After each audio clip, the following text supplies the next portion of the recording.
Y'all tuning into the first episode of the R.O.T.R High Influence Podcast. Yep. Y'all tuning in with your boy K-Penn. Got our co-host Isaac over here, and then we got our guest for the night, Mike Video, one of the day ones. Yes, sir. Dude that's taught me, a lot of stuff on production. I was able to do assistant videography with him for a long time, so that helped me put me in a good position. How you been? I've been good, man. I've been good. Just working. Just finished a project, so kind of relaxing after that. How you been? Man, I've been good. How you been?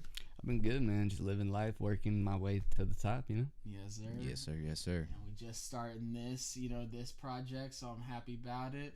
Hopefully pretty soon here, we'll be like looking at this 100 episodes down the line and be like, oh shit, this was the start of something special. The first one. So yes, sir. Have you been working on anything? Like anything big coming in the works or anything coming out? I don't want to talk too much. Some stuff I can't say. So, what I will say, I finished a project that was all CG. So wasn't like any footage. Didn't have a crew. Just all me and the computer. And it's going to be an album trailer. So okay. That's what I'll say.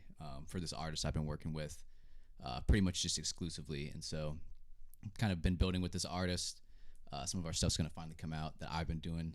She already has stuff out, but my stuff is going to come out soon. And that's what I've been working on. And so just working with her, and then hopefully some other artists got some stuff in the works. Fire. For sure. Mike, you're one of the most creative minds I've seen in video making, really, like in my lifetime, truly. Like, thank you, I say it genuinely. Like, you're very, very talented. What would you say, like, some things that, like, inspire you? I would say, like, I'm really inspired by, like, videos I've seen. Like, when I started, it was just seeing, like, videos I've seen and just being, like, I want to be able to make something like that. Like, that would feel like a superpower if I could just, like, make whatever in my mind. So, Gibson Hazard is someone who, like, when he really went hard with the 3D, I was, like, I just knew that was, like, the next step. So, he's, like, as far as, like, videography, music videos, I really fuck with that guy. He's a huge inspiration for me of, like, probably the reason I got into 3D. And then, I don't know, I just kind of was always into, like, editing and stuff. And then, like, kind of just when I was young, like, finding tutorials and, like, some of the teachers on there, like this guy Andrew Kramer, who's, like, the GOAT. Everybody who knows After Effects learned from Andrew Kramer. That guy was kind of, like, an inspiration for me for a while. It's just like, man, dude, he's, like, a wizard at this. I want to be, like, that good. And so that guy's, like, an inspiration. And then otherwise, just, like, people like recently, I've been getting into, like, Steven Spielberg. Like, I wasn't always like, oh man, Steven Spielberg, I want to be a filmmaker, but, like, he's, like, the GOAT, like, right. Everything I think is, like, a new thing, like, I go and he's, like, done it before in a movie. So he's, like, I don't know, man, that's, like, something I've been inspired by, is, like, real greatness, like, people who are really, like, the best at what they do. And, like, right. Just, like, even, like, basketball players, like how Dame was, like, when he scored that 72 pointer, he's, like, he said he was gonna do it, like, I'm gonna turn up the heat tonight, and he just did it. Yeah. That's facts. We literally called it. We were at that game. Kyle brought me to that game. I was like, oh, that's so clutch, dude. I'll never forget that game. That was a legendary game, man. I was like, literally, Dame he was like, the crowd is they're looking for some momentum, looking for a run tonight. And then what happened? He literally balled out and broke a franchise record that night. So that was crazy. We're courtside that game. That was crazy. Crazy, bro. I have a question. What is the first hip hop song that made you guys fall in love with hip hop? Oh man. What's the first song that, like, our first album, even if that makes it easier? Since one song is a little hard, there's fucking a lot of songs, so maybe a project might narrow it down. I don't know. It's hard to remember the first. I think probably Kanye's stuff was what really like the level of creativity. Yeah. And for me also, I was always a big Travis Scott fan. Like, overall, like, his music videos are probably like my, like, another thing that, like, that was like when I first started, was like, I want to make, like, the Antidote music video. That was, like, always my music video. So I think his albums and, like, Kanye's stuff, as far as, like, earliest stuff, is probably that. I had, like, a friend, Hunter Reed, was, like, the first person to show me, like, hip hop music way back in elementary school, because he just had, like, all this taste in music I had never heard. So he showed me, like, a lot of stuff. So I remember that homie of mine showed me kind of like the first real stuff. How about you, Kyle? Oh, I mean, I a very similar answer. I'd say, like, if it it'd probably be like in the car with my dad when I was hella young, listening to College Dropout, or it would be like finding Tupac. You know what I mean? And being like, oh damn, this is how music is supposed to make you feel. You know what I mean? Like that type of shit. Like that was what made me really be like, oh, you could like use music, but like use it as a vessel to be able to transcend just, you know what I mean, what people look at it as on the surface level. What about you? For me, it was me and my dad. It was kind of similar story there. Me and my dad used to roll around listening to the Blueprint 3, Jay-Z. Okay, I like that one. I like that one. Jamming that, you know, wise words from Jay-Z as always, words of motivation. You know what's interesting about Jay is like the more time goes on, I grow to respect and understand what he said more and more in his older songs. And people always say that. They're like, yo, I didn't really fuck with what Jay-Z's music until I got older. And then I like listen to it and I'm like, oh yeah, because when you're younger, you don't really got that stuff that he's bragging about, all the stuff that he's doing. Like, you don't really understand it because you're not really listening to it for that point. But then later on, you're like, oh shit, that was a flex. Oh damn, that is a bar. You know what I mean? Like, facts. So I'll say that for sure. Dude, Jay has some classics. I've actually been the last 2 years going back and like revisiting his catalog and like. Same actually. Dude, there is some fucking gems, bro. Some fucking gems. Like, I might even fuck around and play some, but you know, I ain't trying to get taken down. Copyright. Copyright. They'll hit you with the strikes. He's got that shit on lock, dude. For real. Get stopped before you start. Right? No, for real. I'm about to go to Tidal for that one. Maybe he'll cut me some slack. I'm like, yo, Tidal exclusive. But okay, so Kanye, big influence. Travis Scott, big influence. Is Travis up there for like fashion influence? Like, who's like one of your fashion influence? I know you like fashion and all that. So yeah, definitely like Kanye again and Travis Scott. And then I don't know, I've been like less into it as much, but it's just more like I think I like those artists where it's like it kind of adds to their vision as an artist. It's like they have the music videos, they have their sound, their type of production, and then what they wear kind of all goes towards like a vision. Facts. And I feel like I've tried to more like how can I do that for myself as like a director and like kind of add to that, like, you know, if I'm a video director, it would make sense to have like to like look like, you know, what looks good. So like I've been kind of trying to find like my own style, like kind of just not really even look at stuff, just like, okay, I find something and I like it. But definitely I feel like again, like Kanye, Travis kind of gave me that idea of like making it to like a wider vision of yourself and adding to your artistry. I feel like that's what I like about fashion. For real. It's definitely a way of expressing yourself for sure. You know what Facts. I mean? Like being able to wear even as something as little as the color, you know what I mean, alone just can give a vibe to people, you know what I mean, and have them be like, oh, okay, you know what I mean, like feel that way. Yeah, I was about to say A$AP Rocky definitely is up there, the fashion. Oh, that's true. I didn't even realize. He's I a forgot. fashion killer. Fashion killer. Facts. No, that's fast. That music video too. You know, you go back. Rihanna's in the music video. Now look at it. He has full circle. Full circle. Bro, full circle. But another thing, you bring up fashion and how like it is important with like, you know, ties to music and stuff like that. Especially right now with like the news of Billboard, you know, starting to count merch sales as album sales as long as you have a digital copy. That's huge. With the shirt or hoodie, you know what I mean. So you could sell shirt, hoodie that you got worked with a designer, you know, to do, and as long as you have a free digital download, you know what I mean, of your album on there, you basically, you know what I mean, you got a sale of an album, right? You know, you got a album sale. So people have been doing that because, you know, so many first week album sales have been down, like especially for mainstream artists that have been like super big budgets behind them. They're on like every single platform, but yet when they drop, they don't really do big first week, which I'm someone who personally thinks that first week numbers are a little bit overrated, just because like, and some classic albums didn't sell crazy first week, but then when you look back, they sold a crazy amount years later when the culture started catching up to how good the project was. Because sometimes I feel like the quality, if that's there, then the marketing can come down the line after people realize how good, you know, that project is. But I don't know, your guys' thoughts? Yeah, sometimes it just takes time. Yeah, no, that's for sure. I mean, I personally think it's like yeah, that's fast. Time is a big one. I mean, is there a project that you feel you didn't really like as much in the beginning, but then down the line you grew to appreciate more? That's a good question. I feel like a lot of the songs I really like were songs that were like on an album, Mm-hmm. and then I just hear them because it's the next song after the song I liked. Mm-hmm. But then I really like those will be like some of my favorite ones. I can't remember like the last album, but I feel like it takes me a long time to get to albums, kind of like what you said. Yeah. And it just like that doesn't mean like because I didn't listen to the first week, it won't be something I get like hundreds of plays into eventually. Right.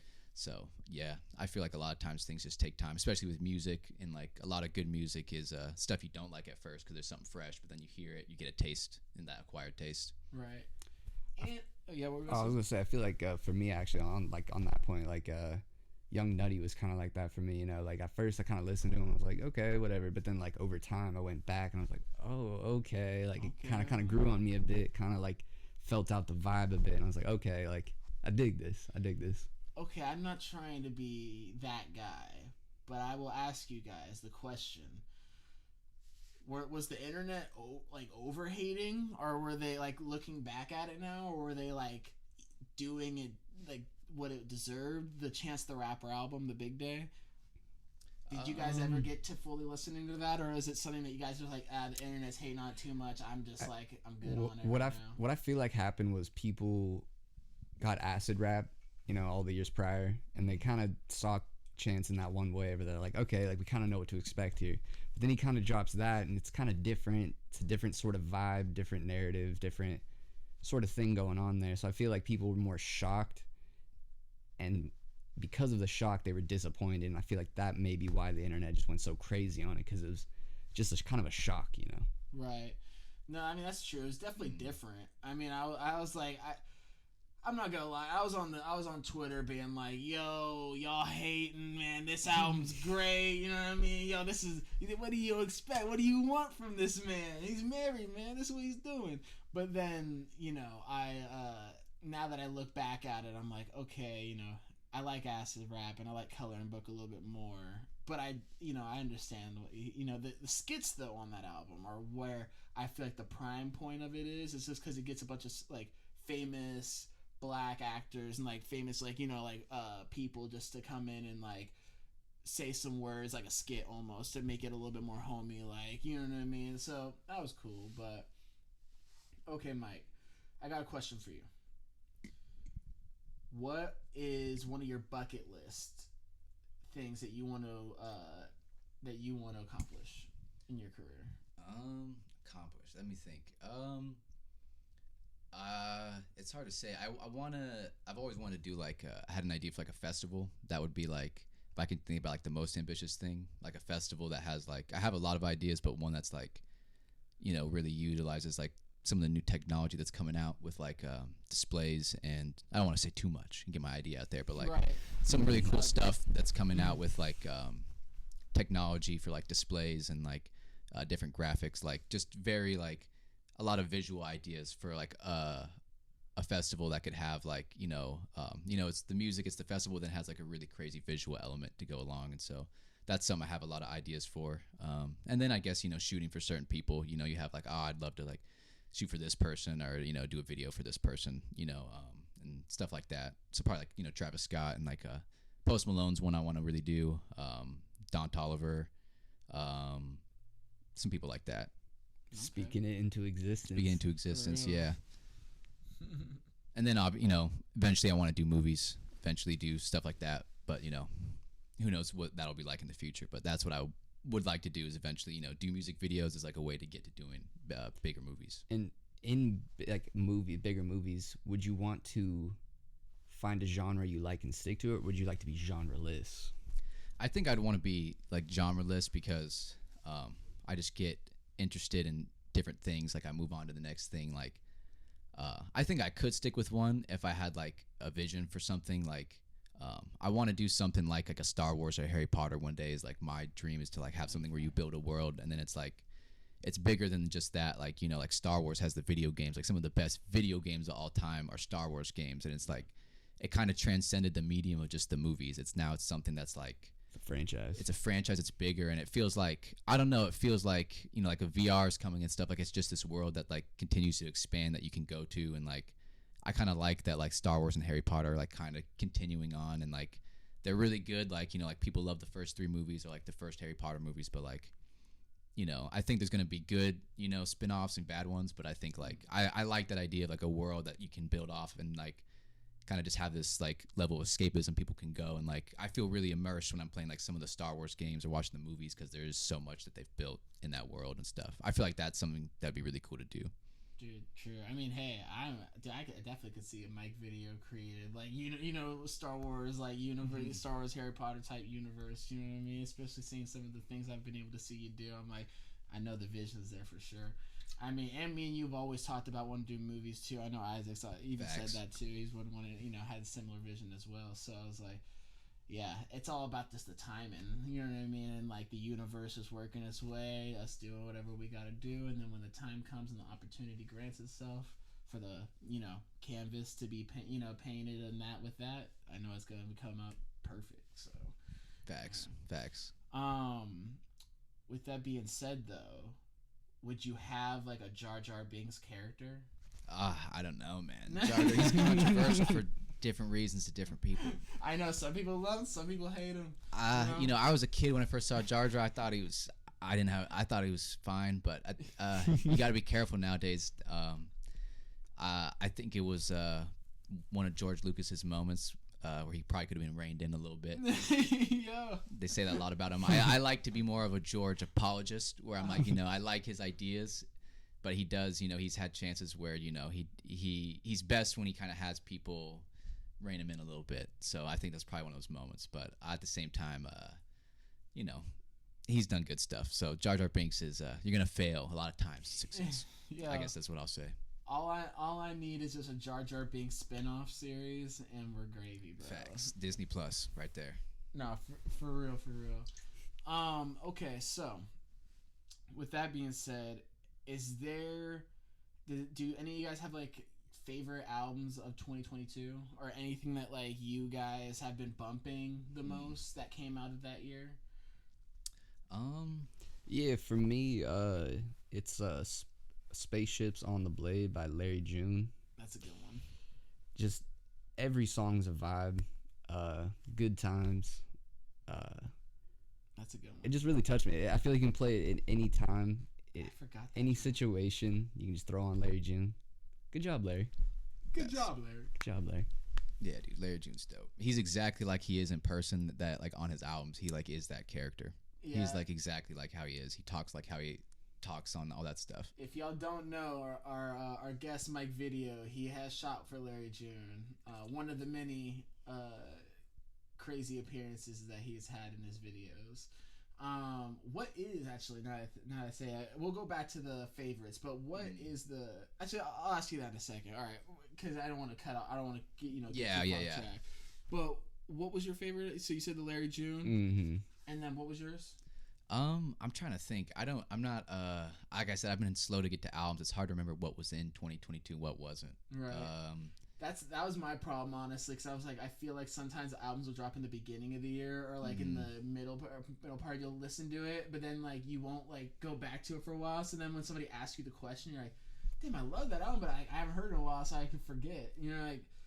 Yeah, and I stopped kind of being an album guy. It's really hard for me to get to albums. I just kind of like, just nothing compels me as much as it used to really listen to the full thing. Even though a lot of times if I do, I will like it, but it's just like it's just been hard for me to get to like full albums. I kind of like individual things, and then I've been going back to a lot of old music too. Yeah, I feel like my favorite albums of this year were like I would say 2022, 2023, 2022. Okay, 2022, not this year. I guess I would say like Kent James Fan Club. That's one because one of my favorite bands of all time, Overdose. They actually he's from that band and he went solo and he killed it with that Fan Club album. After that, I'd say my favorite would be Mr. Morale and the Big Steppers, because that album made me personally like take a step back before dropping my album and be like, damn, like, all right, I need to make sure I'm coming correct with this, like, you know what I mean? Because that one just really I was like really shook me. I was like, damn, like this is good. Herbert by Absol, that's definitely one. And then honorable mention like Toby Lou, He had a Perishables EP that came out. I like that one a lot. And that'd be some. I know I'm missing a couple. That's always how these lists go. You know, you come up with Never a couple. remember them when you need to. Right, and You're on then the spot. you'll remember them when the pod's over. I'm like, oh shit. I'm like, damn. Exactly. But my question to you would be, what is the most memorable rapper experience that you've had at a video shoot or a like photo shoot, anything like that? I have one off the top. Yeah, so I mean, I guess there's kind of two versions. There's like, I guess probably like, I think one of the most memorable things was meeting Tory Lanez. I think he was, this was like before kind of everything happened, but I got to meet him and smoke with him, just me and him for like 20 minutes. That was cool. He was super chill, and he was just like, it was just like us, just like in his apartment. We were waiting for everyone to get there. He's like, down to smoke? And I'm like, Hey. sure. And I was like, I was just like, I was asked. He like asked if I wanted to smoke or something, or like roll up. Or I asked him something, and then he was like, hell yeah. But I couldn't hear what he said, and I was just like so nervous. I was like, did you say hell yeah or hell no? And because I just was like, I couldn't hear what he said. He's like, I said hell yeah, and so I just like, we each just rolled up a backwood and like chopped it up for like 20 minutes, and I was like super nervous, but I was just like, I knew he had like engineered himself, and so I kind of like, just being in the music industry, you have so many conversations with people, so I just kind of went with that. I was like, oh, so like, do you engineer yourself? He's like, yeah. And I've done a little bit of engineering, I know, like, I've recorded a little bit, so. You recorded a lot of my music too, and like, like from like my freshman year, like I'd say like my sophomore year of high school up to like my senior year, junior year, so. Yeah, dude, and that's kind of why I wanted to, was just so it's like, well, then you just have more stuff to talk to people about when you're in LA and stuff, and so it kind of worked out, and so we talked about like, engineering programs and stuff like that, and then he was like, I gotta go work on this video, so then he like went off in his room and like worked on something else, but he edits his own videos too. He showed me like his one he was working on and stuff, so it was cool. That's fire.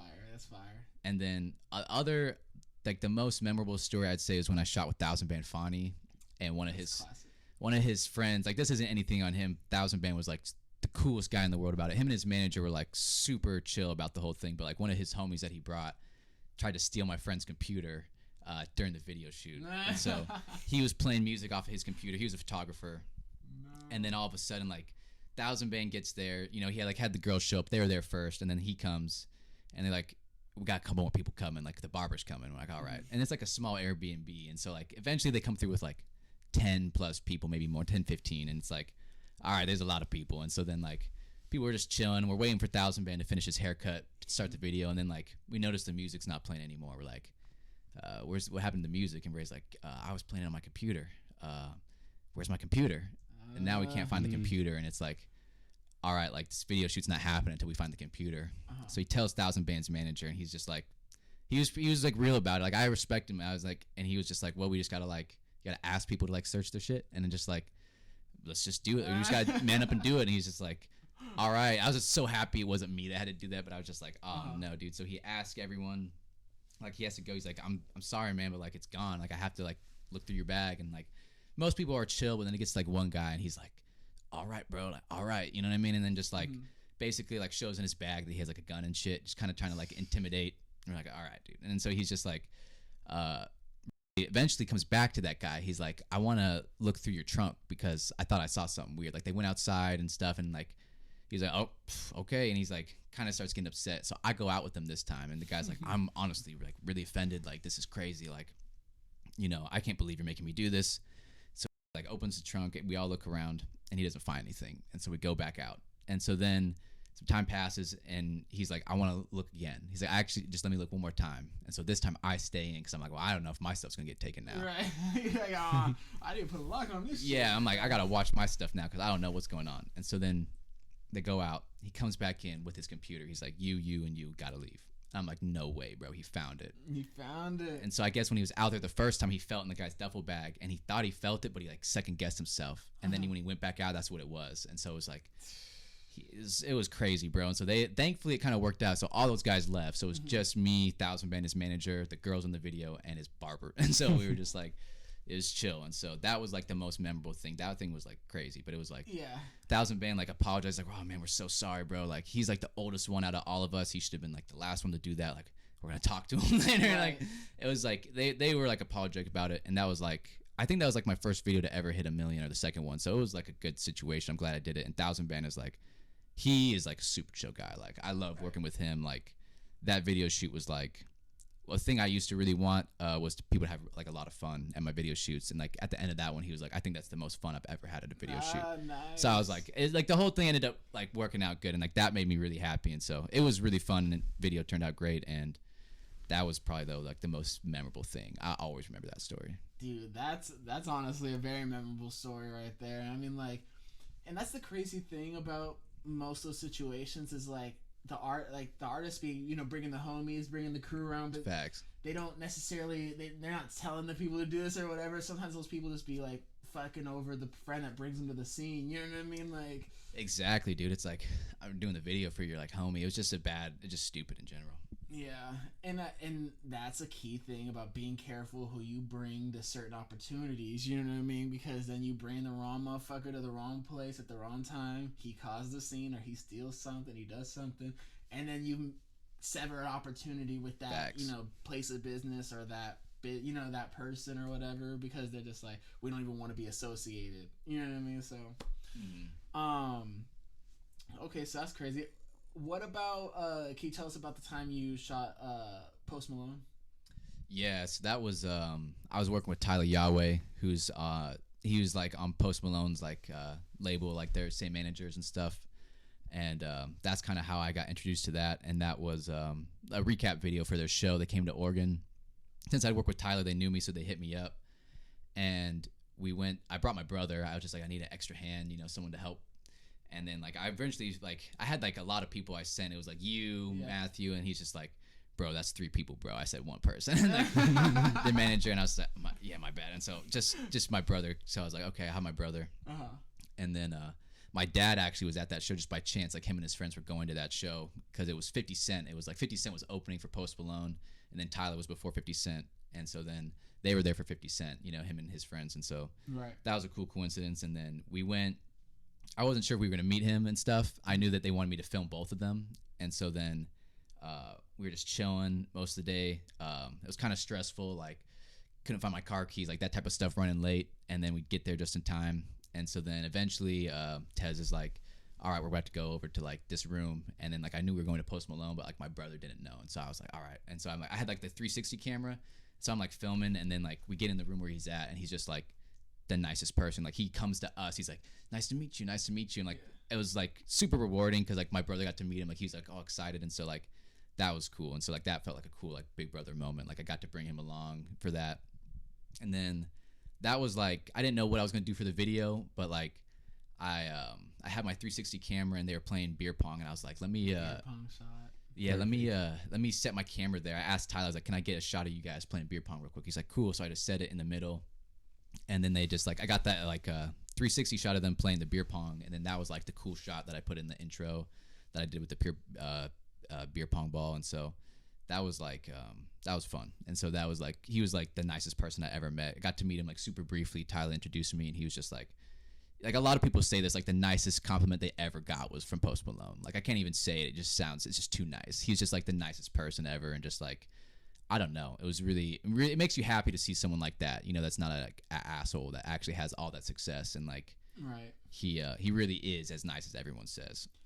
And speaking of Tyler Yahweh, I still remember when you took me, cause people don't know, but like we used to go do Airbnbs over in LA, and then I used to do assistant work for you, and then like Facts. we'd be going and finding those artists and doing all that. Like, and Tyler Yahweh, when you worked with him that one time, I remember we went to a show that he was headlining or performing. Yeah.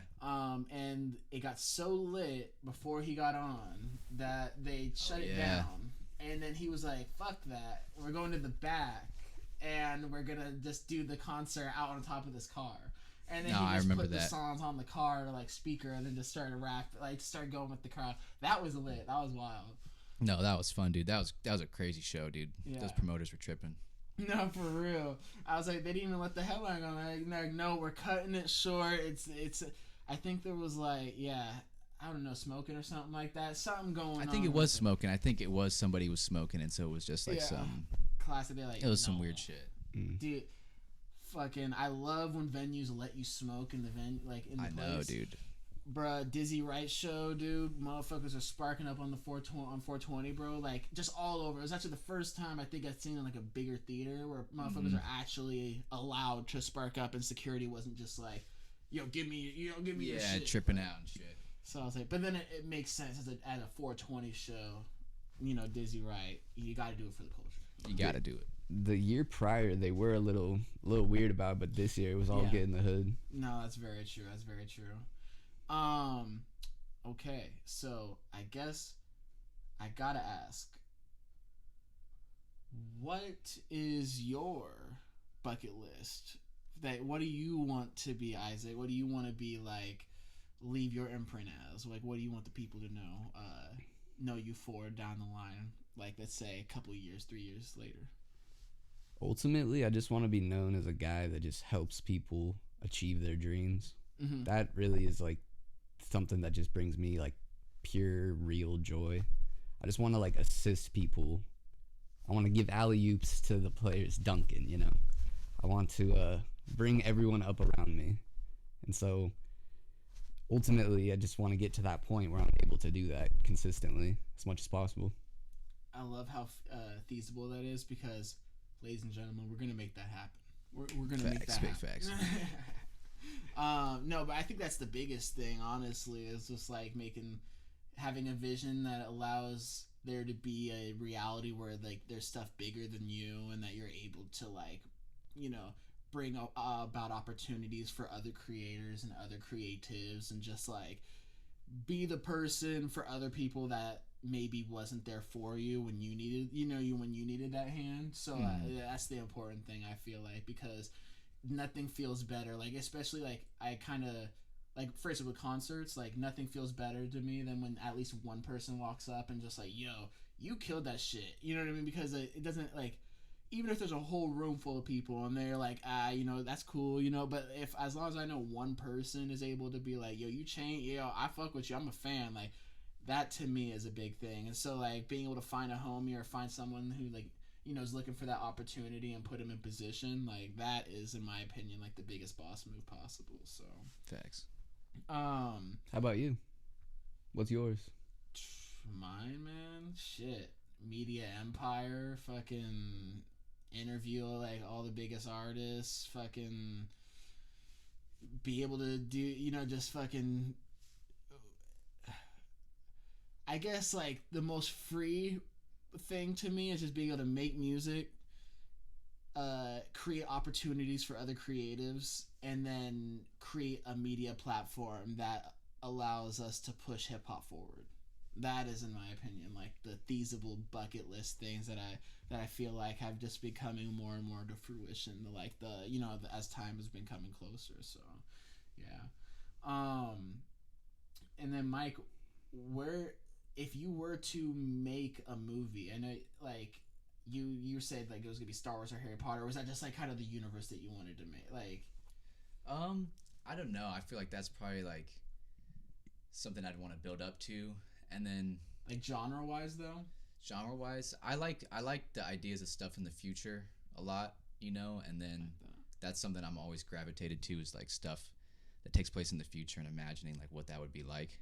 A visionary.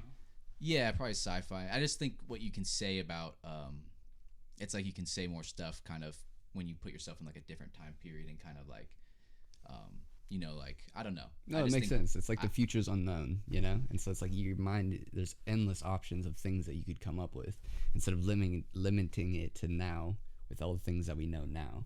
It's like the future is so cool, there's endless things that your creative mind could come up with. No, totally. Yeah, no, for real.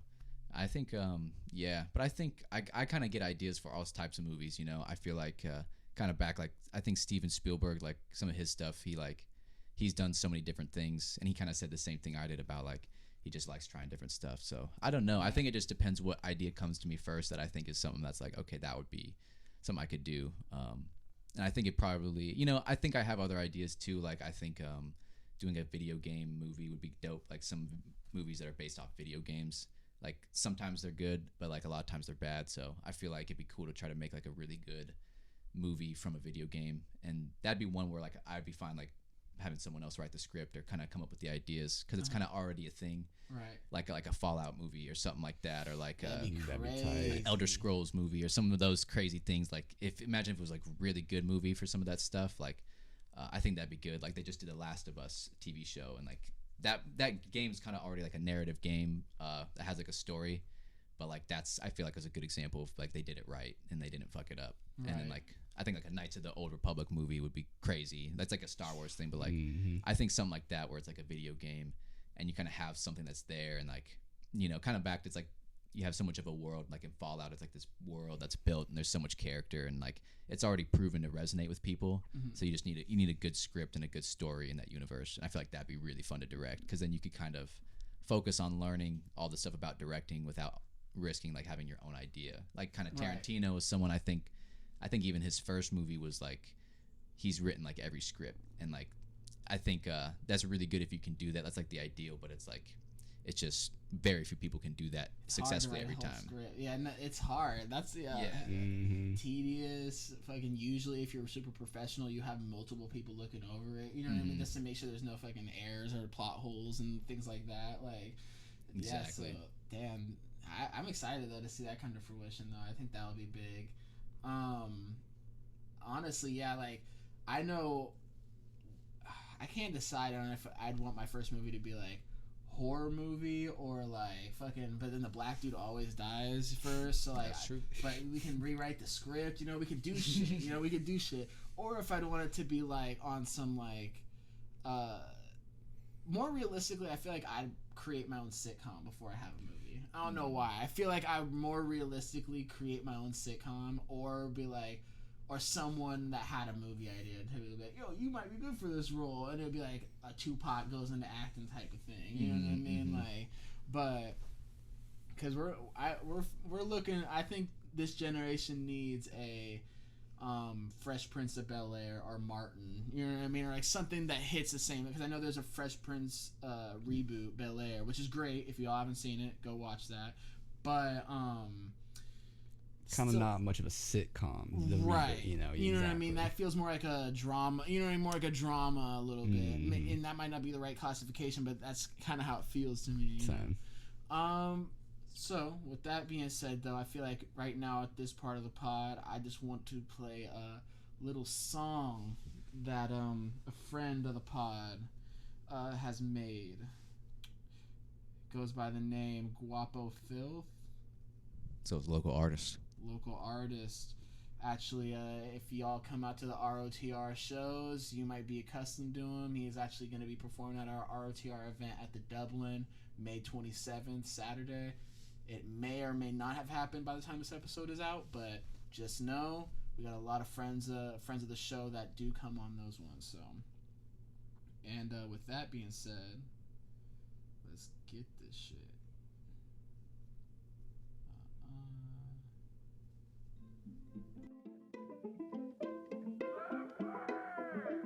Okay. Hey, don't 666 pump for the homies crying red. I don't need a stick, I'ma get you done with the switch. Call me Mr. Tibbs, you like Mr. Pitt without the fizz, homie. Talking shit, hopping on my dick, is you a bitch, homie. Chop a kick, long dick, might just hit your bitch, homie. 30 clip, money clip, said she be my kids, mommy. 30 sticks, all my friends are dead, never get lonely. How I live, got a lot to give all the dead homies. Long mop made a jaw drop, poking in them guts, gotta wishing it was sawed-off. Hot dog, bitch, I'm a dog, so I raw dog. Popped off, kids get rinsed, call it hogwash. Young nigga told Glicks like a Godfather. Big bags, here's the fucking tea, says hot water. Dumb pig, he ain't even know he got a thought daughter. He ain't never gave dome, turn into a cock gobbler. It ain't tricking if you got it, so I'm tricking on these hoes. Feel like Mike Jones, how a nigga tipping on these foes. Blow a light 5, got his beam stripped for this dough. We like mine, cause I'm steady gripping on this pole, nigga. You went and told, nigga, fed, nigga. Heard you want a spark, get fucked, you a dead, nigga. 3 past your head, another 2 in your leg, nigga. 1 hits your neck, clean through, leave you bedridden. Don't 666, pump for the homies crying red. I don't need a stick, I'ma get you done with the switch. Call me Mr. Tibbs, you like Mr. Pitt without the fizz, homie. Talking shit, hopping on my dick, is you a bitch,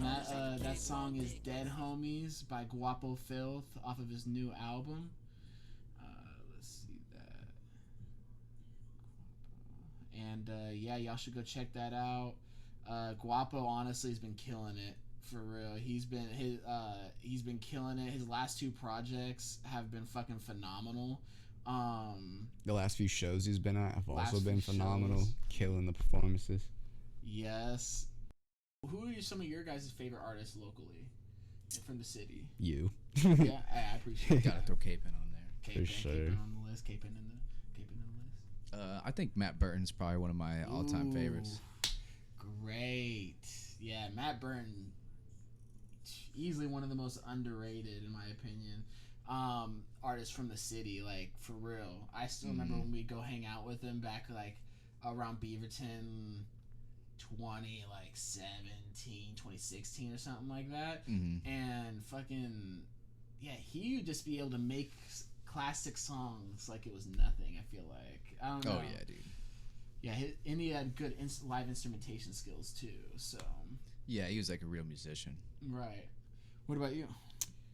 I really like Teaspoon, honestly. Teaspoon. Yeah, That's a good Actually, one. we got an appearance in a music video that Mike shot for Teaspoon not too long Yep. ago. Oh, I remember that one. Yeah, you guys were in that one. Yeah, That was dude. a good one. We got Jay Slay in there. Shout too. out Jay Slay, Slay's got in there. robbed Shout up out in Jay it. Slay. We're gonna have to get Jay Slay on the pod here soon, get his thoughts on things. But yeah, I was like, We got a Matthew one in there too. In the Yeah. 03 Greedo one, Matthew's got appearance. yes, Matthew, friend of the show, Matthew. Yep. Jay Slay, friend of the show. Yeah, dude, that was a classic video, honestly.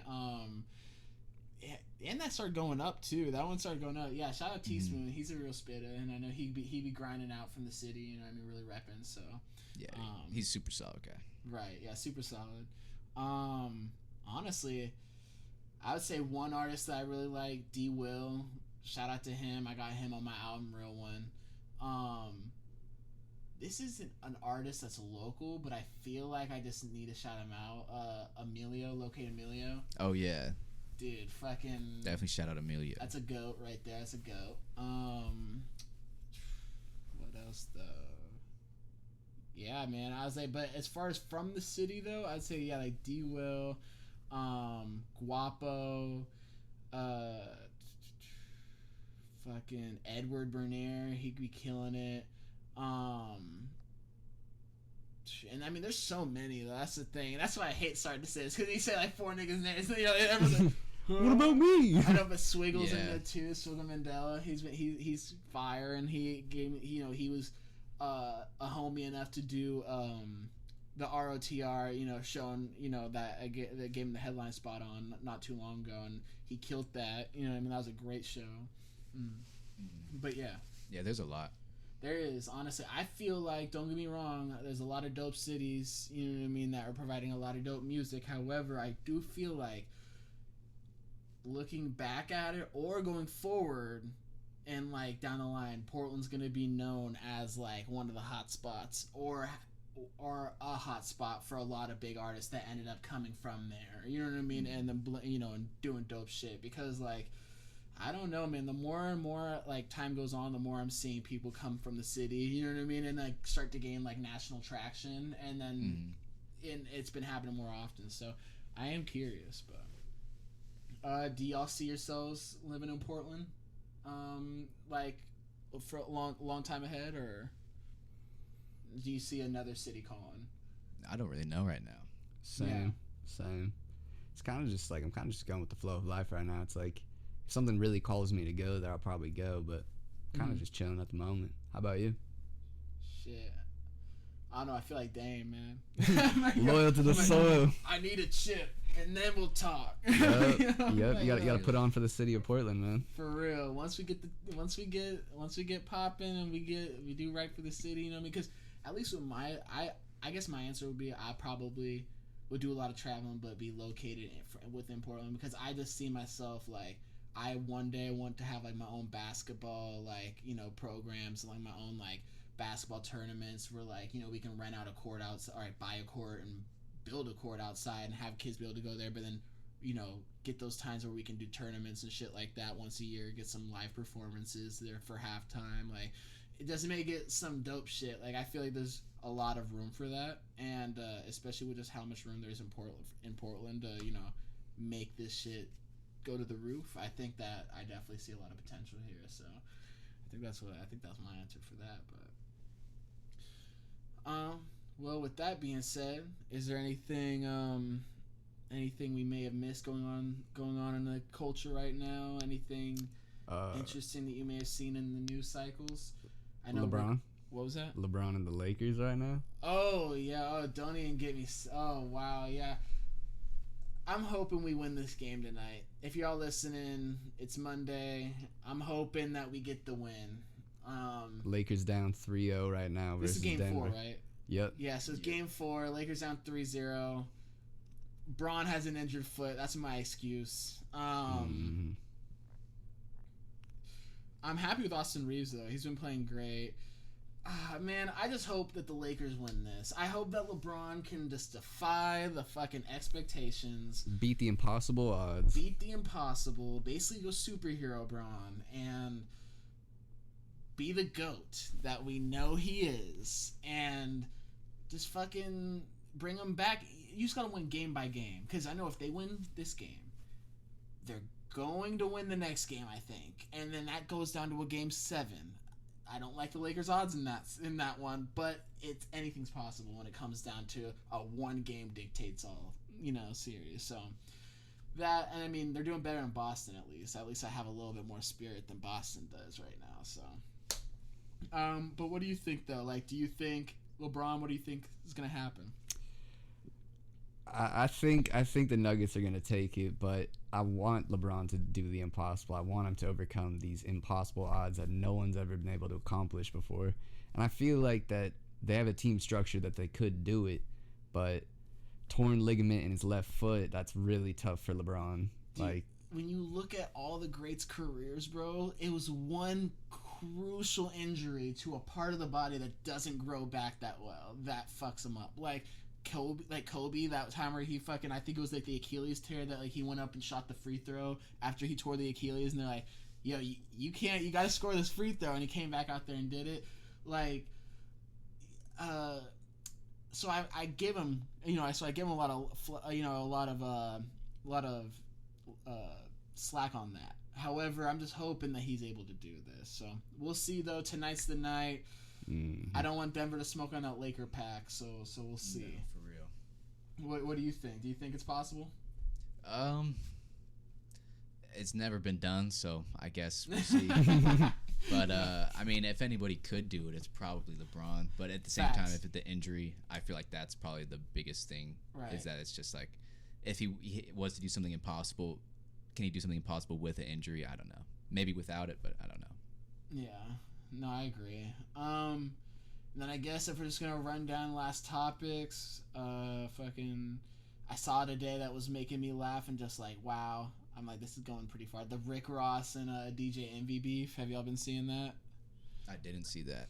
It's literally just been within like the last like 24 to 48 hours. I feel like Rick Ross and DJ Envy are just going back and forth. DJ Envy was on Breakfast Club wearing I did see that. Outfit. I did see that. Yeah, he was in the correctional outfit. And he was calling him Officer Ricky and stuff like that. I was like, I haven't heard nobody going on Rick Ross like this in a while.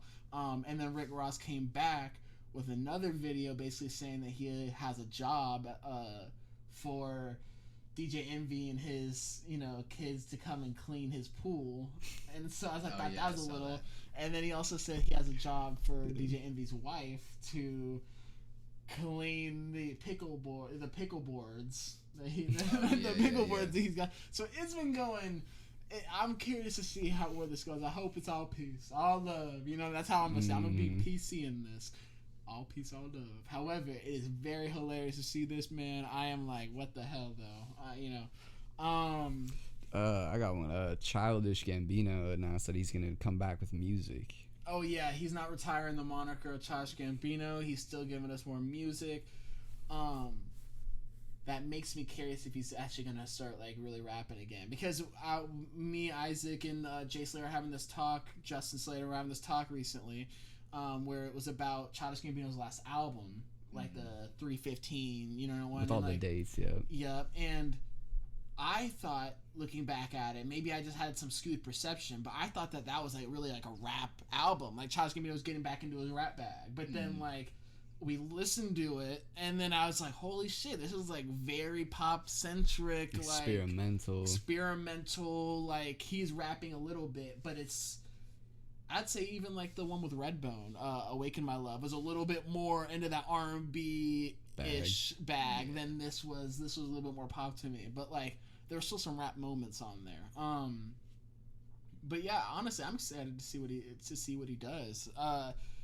One of my like favorite tours of all time was when he, around the Yeezus time, when he like Childish Gambino went and like rented out some random dome in the middle of nowhere, and then had everyone give him their phones, and then he had like light works up on the ceilings and shit like that, so it was just like stars that would align and then like do animations while he's like performing, and there'd be like things that are similar to the theme of the show and all that in the album.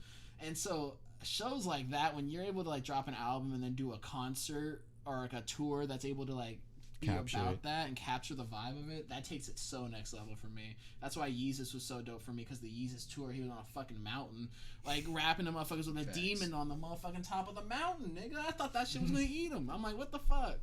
But like, yeah, there was some classic shows. But with that being said, we are a little far into the pod. Should we keep going? Should we end it? I think it might be that time. Yeah, we can wrap it up. All right. Well, with that being said, I want to thank Mike for coming out. R.O.T.R. High Influence Podcast, Episode 1, the first guest, first friend of the pod. Thanks for having me on the first one. Oh, dude, yeah, man. Course, thanks for coming. Man. Thanks for coming. Thanks for doing it, bro. Conversation has been dope. Is there anything that you want to let the people know before we leave? Anything that you want to leave on these motherfuckers' head tops? Huh? What you want to say to these motherfuckers? We're about to turn up the heat. Turn it up. With a new video coming soon. So that is what I'll say. Yes, sir. And anytime Mike drops, it's a mic drop. No bar. What about you? What did you guys say? I just want to say shout out to all of you guys for watching. Thank you for being part of the R.O.T.R. family. For real. We really appreciate everything. And hopefully we can grow this together. Yes. Yes, sir. Yeah, co-host, head of A&R, Isaac over here, man. We got an empire building. Shout out Osiris, producer, in-house DJ, event coordinator, helping me throw all the shows. And yeah, man, appreciate y'all. I know it ain't gonna be perfect. We just getting started, but this was a damn fun time. So you know what I mean? Let's get it again. We'll be back soon with episode 2, and much love.